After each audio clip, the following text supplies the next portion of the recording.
Friends, ఈ రోజు మట్టంపల్లిలో కొలువై ఉన్న శ్రీ ఉగ్ర లక్ష్మీ నరసింహస్వామిని దర్శించుకుందాము.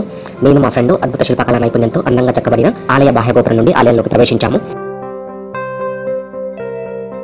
ముందుగా కాళ్ళు చేతులు శుభ్రంగా కడుకొని విశాలమైన కృష్ణమ్మను, ఆలయం చుట్టూ నెలకొని ఉన్న అద్భుత ప్రకృతి రమణీయతను చూస్తూ ప్రధాన ఆలయం దగ్గరికి వచ్చాము.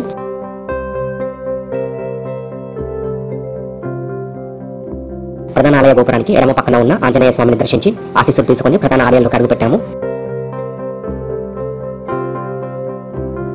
ఎదురుగా ఆర చెట్టు బోధతో చేసిన ధ్వజస్తంభం స్వాగతం పలుకుతుంది. ధ్వజస్తంభం మరియు దాని ముందు సైడ్ కొలువై ఉన్న నాగదేవతను దర్శించుకొని స్వామివారి దర్శనానికి వెళ్ళాము.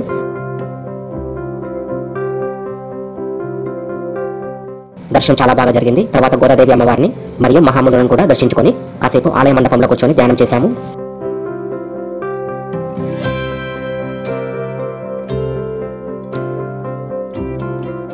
అదృష్టమో ఏమో కానీ అప్పుడే జరుగుతున్న స్వామివారి పూజా కార్యక్రమంలో పాల్గొని హారతి అందుకొని ప్రసాదం తీసుకుని బయటకు వచ్చాము.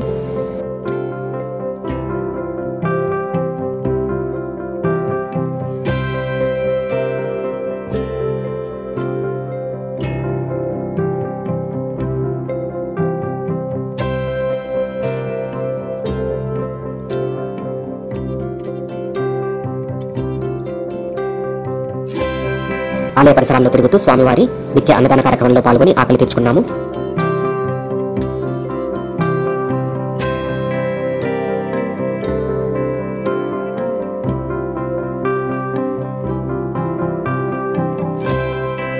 స్వామివారి ఆలయాన్ని బయట నుండి దర్శించుకొని మనసులో నిండిన ఆధ్యాత్మిక శక్తితో ఇంటిముఖం పట్టాము.